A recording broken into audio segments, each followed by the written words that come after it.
Hi, everyone, and welcome back to For the Curious and Confused, a podcast for people who want to understand different perspectives of the world through the people who inhabit it. I'm your host, Don McTaggart, and today I'm joined by Glenn Rudin, a business coach who specializes in messaging and branding. So far in his career, Glenn has worked with many large companies, including Disney, Walmart, the NBA, and others to develop effective messaging protocols.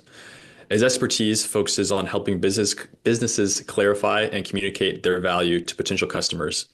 While this is important in the corporate world, the idea of tailoring a message to be most effectively received by another party is a skill that extends well beyond the business ecosystem. Glenn is interested in empowering individuals to identify their personal strengths and abilities and present them in a way that most effectively communicates what they have to offer.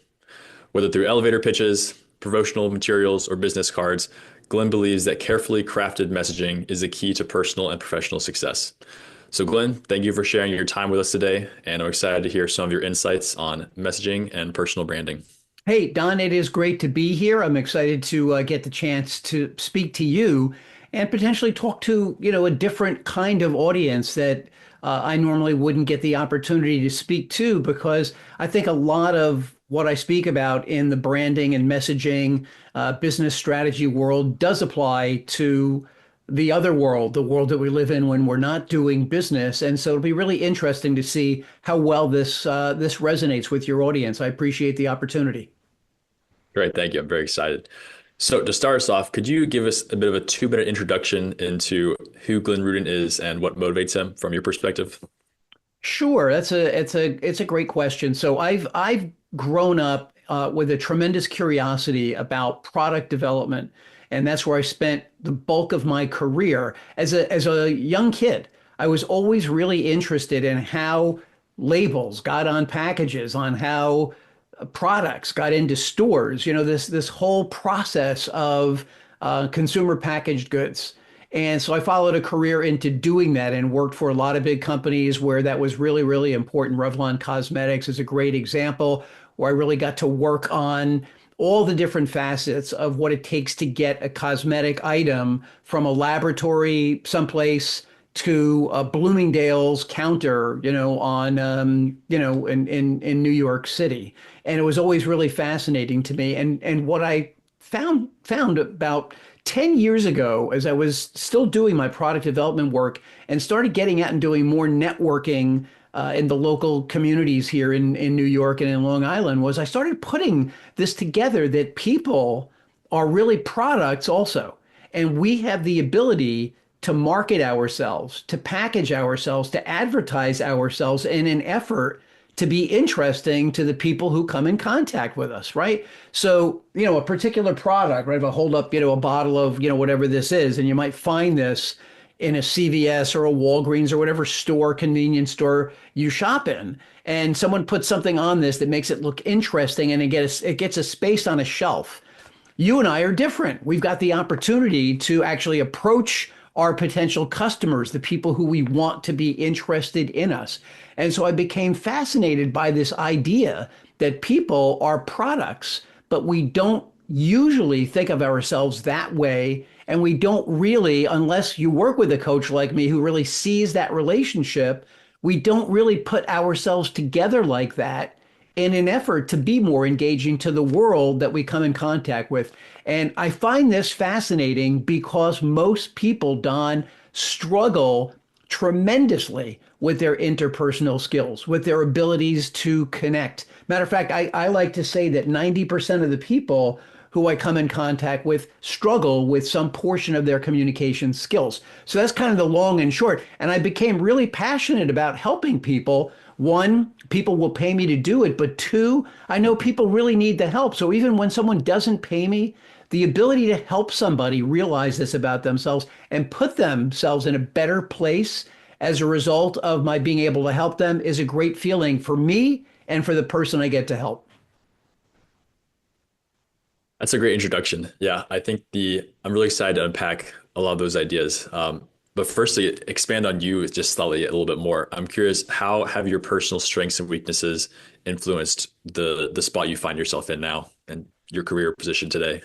Right. Well, one of the things I realized early on in my career was I did have some kind of a gift to be a public speaker, a good voice, and the confidence to get up in front of other people and not be embarrassed to share my ideas or not think that something I was going to say was not going to be well received. And I think it's naturally not having that fear, which has really enabled me to be in a space like this. Now, do I wish that I would have pursued public speaking as a profession 30 years ago? Absolutely. Absolutely. It's not something that I had ever thought about at that time. Coaching wasn't really something that somebody did, and it wasn't like somebody that I had a mentor that would say, "Hey, Glenn, you seem to be really good with public speaking. Instead of just doing that internally within the company, why don't you look into doing that outside the company?" So that talent that I was born with, that ability to do that, to communicate and feel really confident about it, kind of lay dormant for a really long time in my career, other than when I got the idea to stand up in front of a group of coworkers or people who were reporting to me in a company and do some kind of a presentation.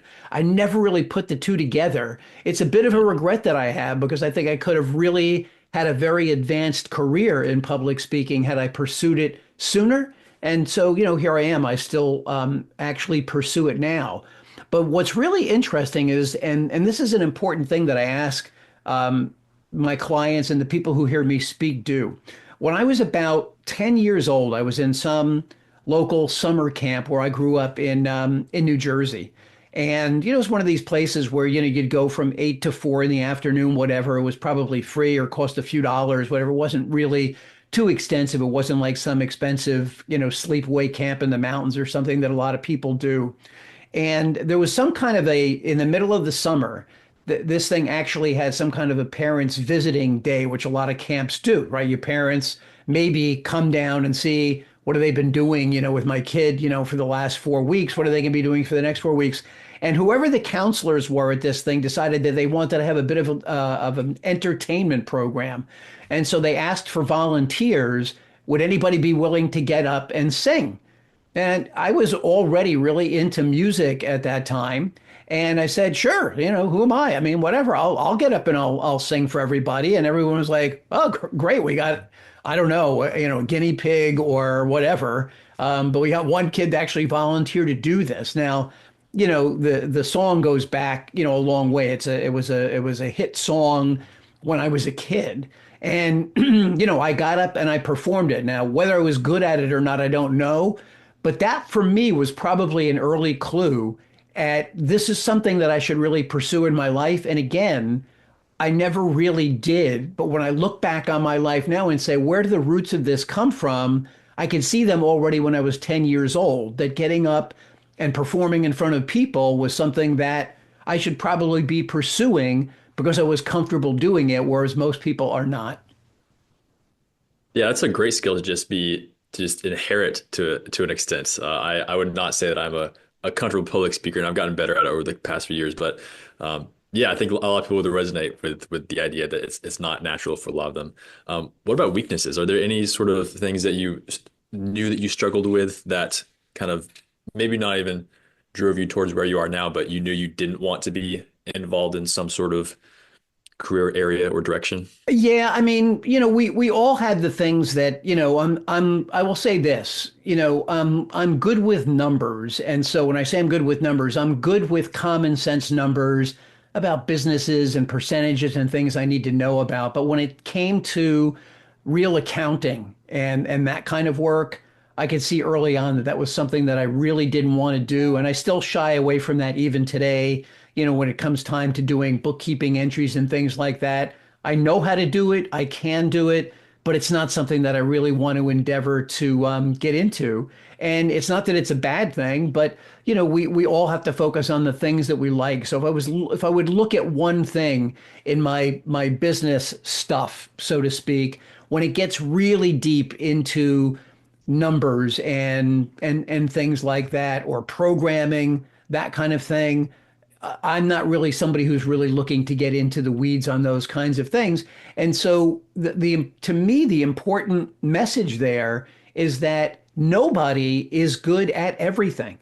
And it's really important to identify the things you're not good at and find somebody who is good at them, who can either teach you how to do them, or if you get into a place where you're fortunate enough and you can afford to have someone do them for you, sure, that's even better. But the idea that people can do everything across the board is a big mistake that a lot of people make. And you're going to be hindered or hampered or get to your ultimate goal much slower trying to do everything yourself, including the things you're not good at, rather than taking a step back and saying, you know what, I just have to admit it. This is not my thing. I need somebody else to help me with it.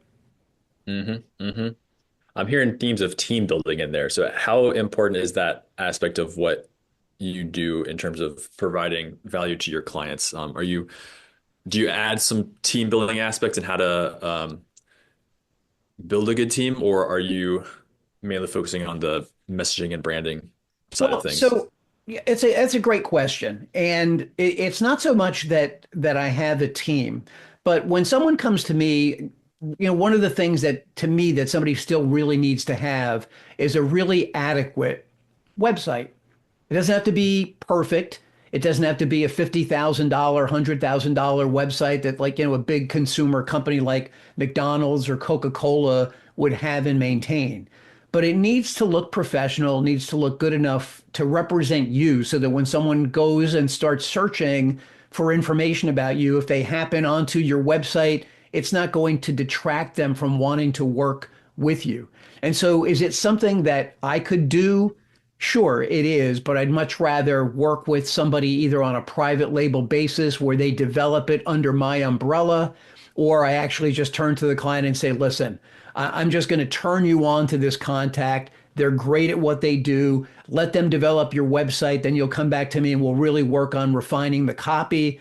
But go to somebody who's really, really good. And similar things with accounting. I wouldn't begin to start setting up somebody's QuickBooks system or giving them advice on how to do their taxes. I would immediately find somebody that I trust in my network and just refer that person out and hope that within that network of people that I have, when someone runs into someone who needs the kind of help that I provide, that they would refer that person to me. And I think that's the most important part about that team building when you're a solopreneur like I am, is that I can't pretend to have an accountant on staff or a bookkeeper on staff. I don't. But if someone needs that kind of help, I've got good people that I can refer them to. I would say, yeah, that's sounding like just the age-old importance of networking aspect of it, which I think everybody kind of echoes. But yeah, that's a lot of great context. Yes, thank you for those answers there. So to get back to kind of your main stuff, what are the core features of effective messaging, and why should we care about implementing those? Well, the first pillar in good communication is intentionality. Most of the people that I come in contact with, and it could be at, networking events, group events, one-on-one meetings, trade shows, any place that you're going to come in contact with other people, the majority of the world shows up without preparing. There's Mhm. no intentionality about it. People just show up and they wing it. I've got this cute anecdote about I was doing a seminar on elevator pitching for one of the networking groups here on Long Island. This is a number of years ago. And when I went around the room just to take an unofficial poll before I started getting into the content of teaching an elevator pitch the way I do, show of hands, how many people prepared for this meeting and practiced an elevator pitch before they got here? And we went around the room. One guy raised his hand and he said, "Oh, I was working on my pitch in the car on the way over." At least he was honest. And, my response back was number one, we're all on the roads with you. Could you do me a favor and pay attention to driving and not working on your elevator pitch while you're driving? But everybody else in the room, you just show up and you think that you're going to be able to do this pitch well.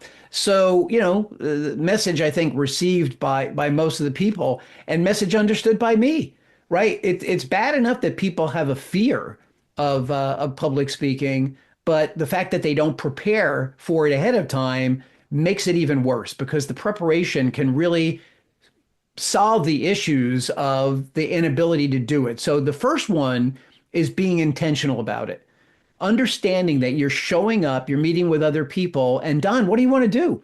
What's the purpose, right? Are you just getting up at 7 o'clock in the morning and showing up to this meeting to check a box off to say that you did it? Or is there some reason that you're going there? And when you're there, you want to create some kind of interactions so that when you leave, you feel like the purpose for going to the meeting in the first place was fulfilled. So number one is being intentional about it. What do I want to accomplish when I'm there? Number two is what am I hoping to get out of this when I get there? What do I want out of it? Right now, a lot of people will go around and, I think a lot of people are still using business cards. I know a lot of people have like, a lot of different apps and things now that, touch my phone and all your stuff will get in there. I'm still an old school believer in business cards. I like the whole gesture of it. But when you go to these meetings and you hear other people speaking about what they do, were there particular people you were showing up at this meeting that you wanted to meet? In other words, if I'm an insurance salesperson, or I'm in real estate, or I'm an attorney, or you fill in the blank, I'm a coach that helps people with branding and messaging. I'm going in and I'm looking for people that I feel like genuinely need my help. But what's your profession? What's your purpose? Who are you looking to meet? And so again, being intentional about what you're doing. One of the things that I love to say is that, not everybody at any particular meeting is a customer of yours. As a matter of fact, you could go to a meeting with 30 people and none of those 30 people are your customer. But if your message is really clear and your intentions are really clear, I guarantee you that everybody at that meeting, all 30 of those people at this theoretical meeting we're talking about, they all know somebody who needs whatever it is you do. So if you're an attorney, someone's going to need an attorney out of those 30 people. Someone they know will eventually need an attorney. Someone will eventually be moving. They'll need a real estate agent. Somebody will eventually need their taxes done. Somebody will eventually need a dry cleaner or a coffee shop or a restaurant or whatever it is you do. And people, again, just, I'll equate it to this. They kind of wash in with the tide. And then, it's high tide. They're in there for the meeting. And then the tide washes out.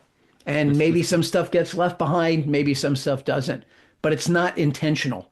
And if you're intentional about it, you're going to come out of these meetings with a much better sense of, did I accomplish what I was trying to do there? And then, of course, there's intentionality after the meeting, too. Okay, now I got a half a dozen business cards.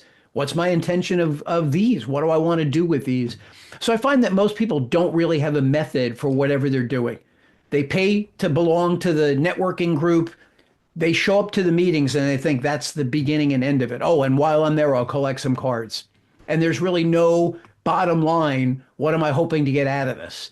And when you're done with the amount of time that you paid for it, did I get out of this what I wanted to get out of it? Right? I just spent a year doing this. I went to 12 meetings. Did I come up with 144, 12 contacts at each one? Did I come up with 3? Did I get any business out of it? Does it make any sense for me to renew next year? And again, people just, it's kind of like a sheep mentality. Everybody's doing it. I'll do it. That's a safe place to be. Mhm. It does also make it easier to make yourself a little more separated if you do a little bit of preparation. If so much of the masses are just kind of coming in at high tide, as you say, then that kind of a default means you don't have to do a huge amount of preparation to just show that you've thought about it a little bit beforehand, which is nice. Okay, I'm going to combine two of these questions here because I think you asked or you addressed some of that in that response, particularly about what are some of the challenges that you're trying to help people with. So that was part of the first question. And then you also mentioned elevator pitches. And so I'm curious, what are some common mistakes that you see in people when they're developing their elevator pitches? And then any other challenges you want to throw in as well. Sure. Okay. So let's start with the basics about an elevator pitch. And it's funny, you would think, well, this is a little 30-second deal. How much could really be involved in this? But just like any speech that you're going to make, you've got some kind of point that you want your audience to come away with. So for starters, when you're doing an elevator pitch, whether it's here in the world of virtual or you're doing it um, actually in person, the good old fashioned way, the first thing is that we start to size you up before you even begin to speak.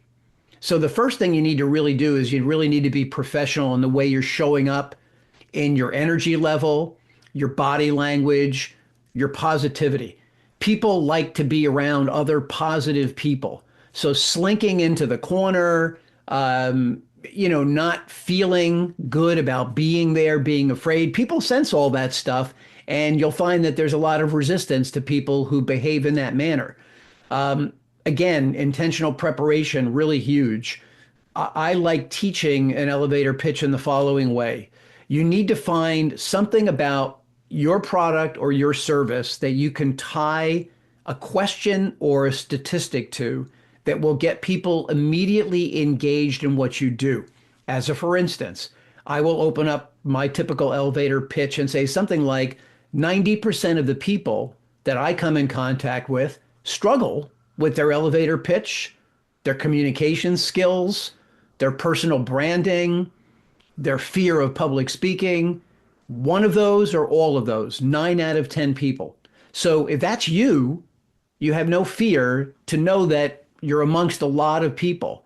The good news is I can easily help you get through all of that and learn how to create a positive impression by really helping you understand how to develop your pitch, how to execute it so that going forward, it's a skill you'll have for the rest of your life.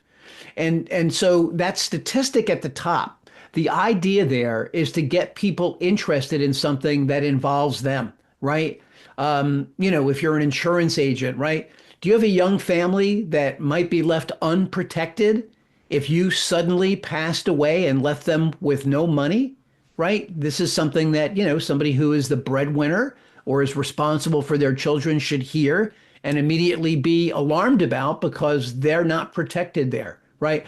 So we want to say something at the top that draws everybody in, gets everybody thinking, I need to hear a little bit more about this. There's something interesting about what this person is saying.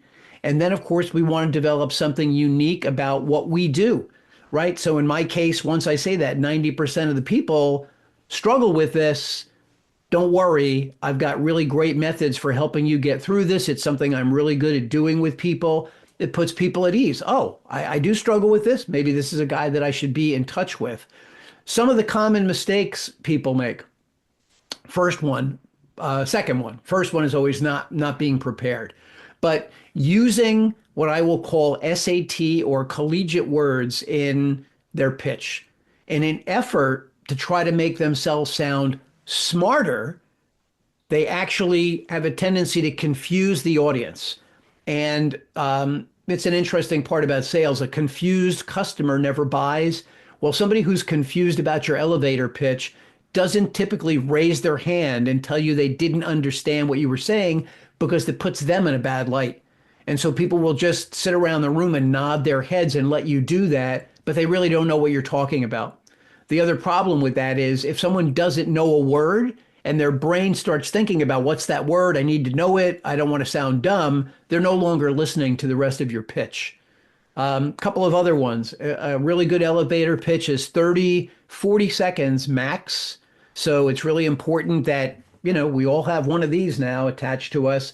Record yourself, watch yourself doing the pitch, see how long you're going, see if you're interesting at all, which is really, really important as well to be self-critical about what you're doing. And the last one, an effective elevator pitch, and a lot of people make this mistake, Don, has nothing to do with sales. Nobody is buying your house, your business, your product, any of these things based on your elevator pitch. You're not selling. What you're trying to do is get somebody interested in having a longer conversation with you or going to your website or asking for a business card so that they can be further engaged later after your meeting, after you've had the chance to do that. So people make this mistake. Oh, I did my pitch and no one purchased my solar roof system. They're not going to. What you want to do is say to somebody, hey, did you know that literally, I can save you X amount of money by installing solar panels on your roof. The state has a program that will enable you to make a minimum investment to do this. If you've got questions about it, I'd love to answer them for you. It's a free consultation. Get in touch with me. Mhm. It's a foot in the door to an That's extent. all it is. Yeah. That's all it is. And people constantly feel disappointed or let down because they did their pitch and now they're looking around the room to see, who's got their pen out, to sign a sales contract. And it's just not like that. hmm I was drawn to the first part of this that you mentioned, particularly the like even before you start speaking and you're getting sized up based on energy and positivity and body language. All that in my mind can kind of be grouped into charisma. So how do you practice developing charisma? Because I think some of these other things feel more like, you can write down what your pitch is on paper and you can refine it, but I feel like charisma is something that is a little more abstract to an extent. So how do you practice developing charisma? Well, look, it's true. This again is something that's a skill that somebody has to work on, right? Um, people people generally want to be around other people that are curious and that are engaging and again are confident, right? And there's a big difference between confident and cocky. You don't want to walk into a room like everybody else is lucky to be in the room with you, but you generally want to have a good energy level and feel really good about going. And so a lot of times people will bring their issues with them to wherever they're going. Whatever was going on before you walked into the room. You've heard this expression, check your ego at the door. Everybody else has all their issues also. You're now showing up, and in a sense, it's showtime, right? It's showtime. Even if you've never acted in a play or been in some situation where you had to play out a part in front of other people, you now are, right? This is essentially a stage. You've got an audience.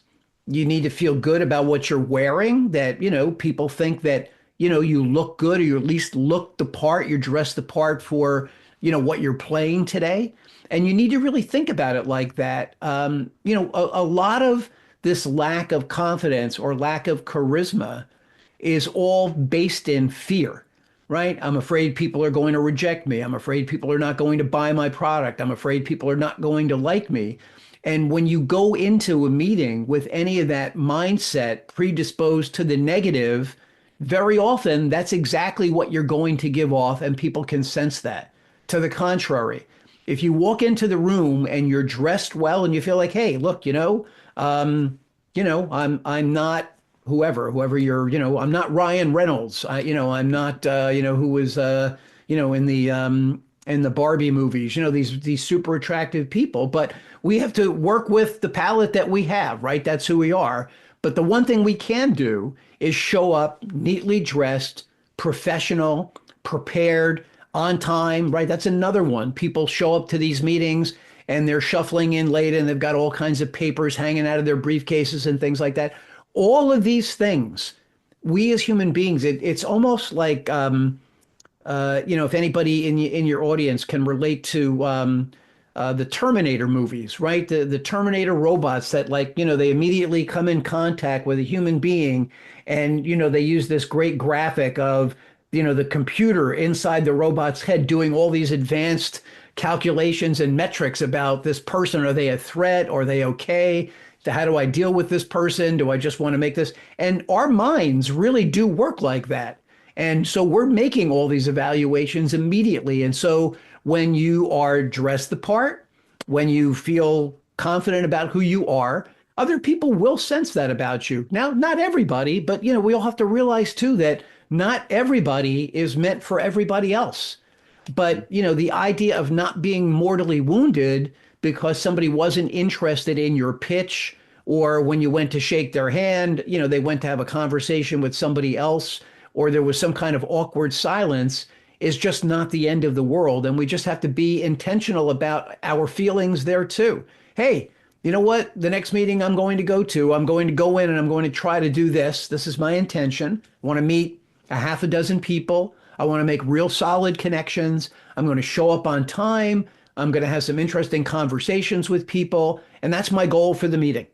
And that really, as somebody who's new to networking, that would be a great place to start. And then you just hone your skill going forward, get more comfortable with who you are, get more comfortable with your public speaking. And, we haven't really talked about storytelling at all. But, once you get past that initial conversation, right? It might not be an elevator pitch. Maybe it's a personal pitch about, you're going to a more social meeting than a business meeting. And again, you want to break the ice. And so, what are some interesting things that you can talk about that are not so deep that somebody is not going to know what it is, but are not so on the surface either? About, we can all talk about the weather, or we can all try to talk about the game last night. But, we can come up with, with other interesting things, about, hey, the last time I went to one of these meetings, this happened. Do you ever find that happens to you? And just again, get somebody engaged and speaking, and then be quiet and listen to them. People love that. They love somebody who will listen to them. And, the majority of us are probably not listened to nearly enough, right? Mhm. Mhm. Hmm. Yeah, I like that you brought up storytelling. I feel like that's one that you hear that and you immediately think of kind of like kids getting read bedtime stories or something like that. But it's such a pervasive technique that captures people in so many more areas than that. So I'm glad you brought that up. Um, just in the interest of time, just to keep moving along. How does communicating with different audiences impact your approach to messaging? Well, of course, right. It's a great question. I mean, again, you've got to have the intention of when you're going and speaking to different audiences, who is in the audience and what can you do to tailor your particular talk. Like for instance, I'm doing a talk this week, actually, not really in your neck of the woods, but in Virginia, and it's at the ECPI University. And right, what we're trying to do there is tailor the elevator pitches that they utilize for their company to either be appealing to companies that might want to have a partnership with them that offers some kind of scholarship toward grad school, or they want to develop externships with companies that will hire students on a short-term basis or even bring them in on a short-term basis in terms of what it is. So while the overall workshop that I'm doing is on how to power up your elevator pitch, we do, I will take the time and have developed unique points that are specific to this client that we can incorporate into that talk. So now it's no longer just generic. You need to come up with a statistic that makes it interesting. I've actually developed statistics and facts and interesting things that relate specifically to this client and how the client's staff would utilize what I teach in order to attract more business for the school. But, and just to go a little further, if you're addressing first-time business owners, right, then you really want to be talking about things that would be, revolving around startup.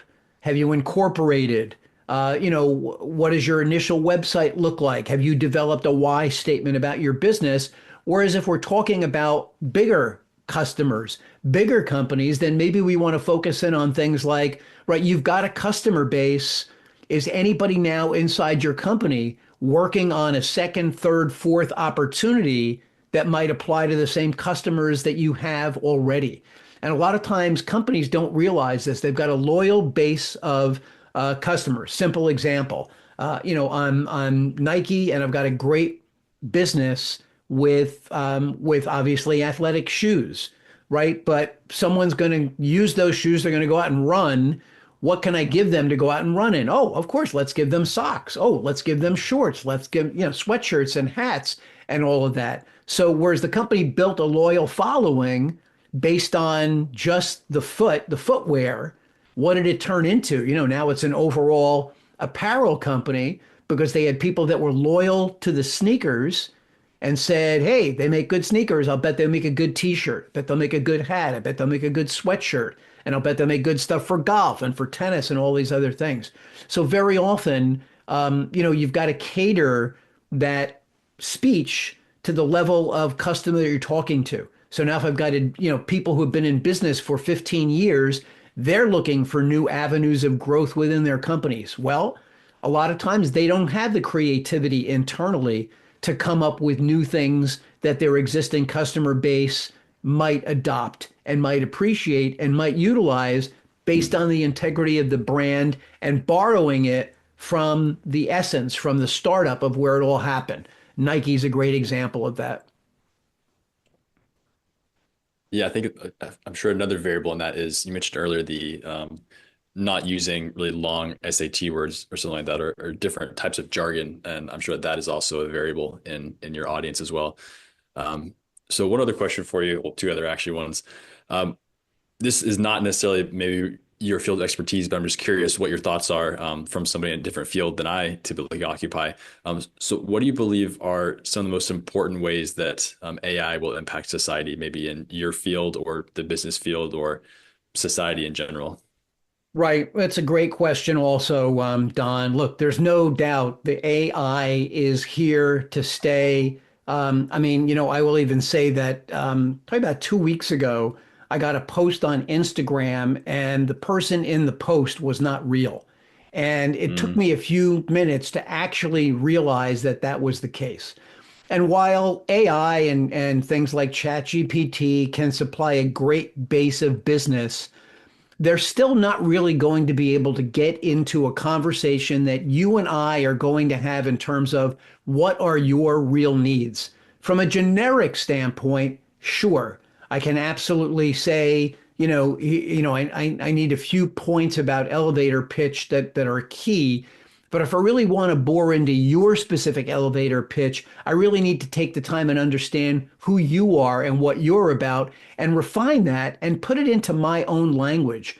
Because very often, people don't realize that you can see kind of right through this. I'll go into LinkedIn as a perfect example. And someone will have a description of about, they got this about section and it's about them. And I could read this and I could see how plain vanilla ice cream it is in terms of somebody's description. They've actually gone into Chat GPT or another service like that and said, hey, I'm an economics major and I'm trying to get a job on Wall Street. Can you create a good about me that looks like, this is who I am? And as soon as I read it, I can see that it's been completely done by AI and it really has nothing specifically to do with the person. And that's the last thing in the world that you want to do. So I would say, look, it's a great way to build a foundation of something that you want to start working on because it'll do a lot of the research for you. But ultimately, whatever you're doing, you want it to be in your voice. You want to be the uniqueness that's in that because that can't be replaced. That can't be replaced, right? Your voice, your unique point of view, the experiences that I've had working for all those companies that you named earlier on, Universal and Disney and Revlon and selling to Walmart and Target and all these other places, give me a unique voice that a Chat GPT message can't replace.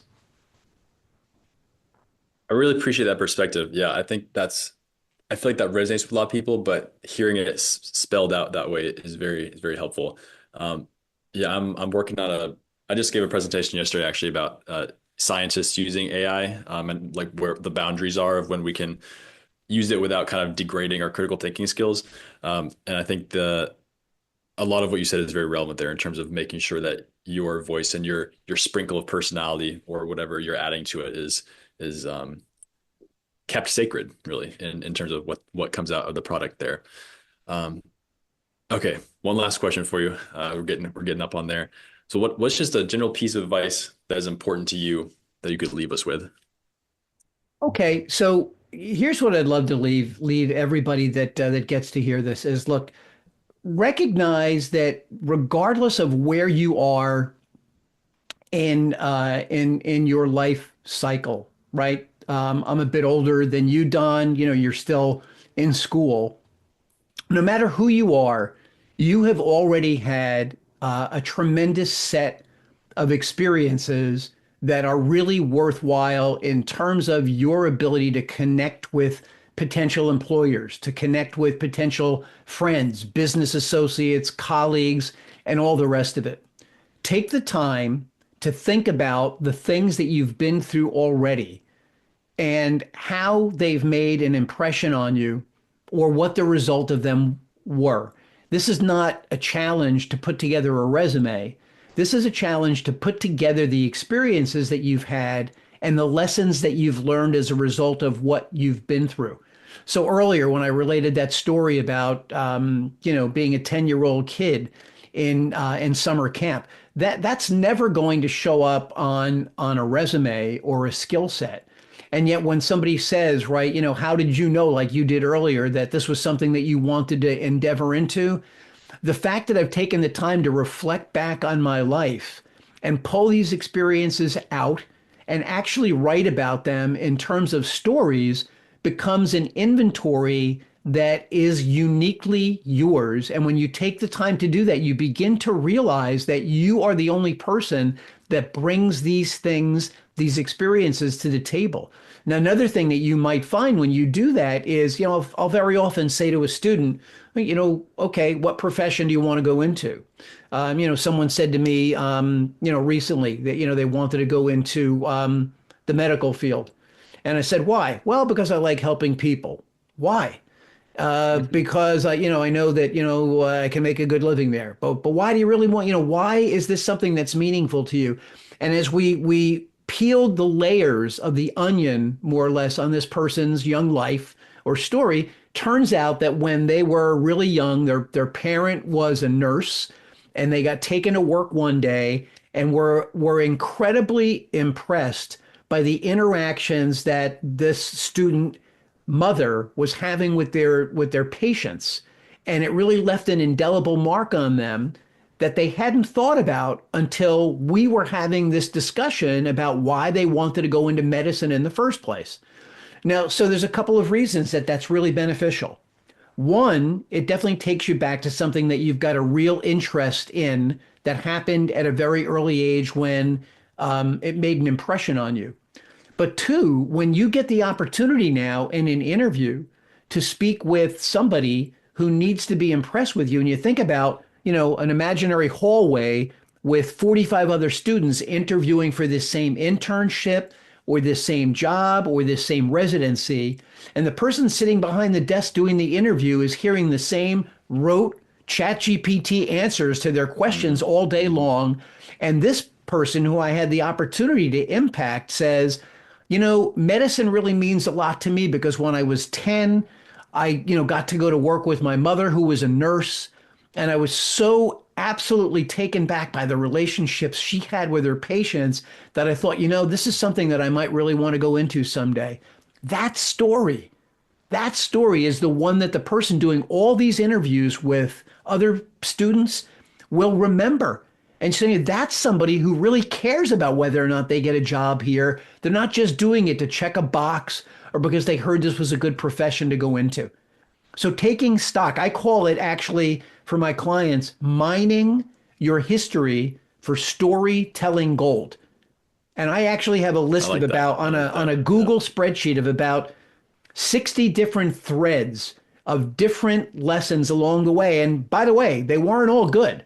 Some of them weren't so good, but nonetheless, there's something to pull out of them that somewhere down the line will come in handy for me to weave into a presentation I'm doing and really leave a memorable impression with somebody.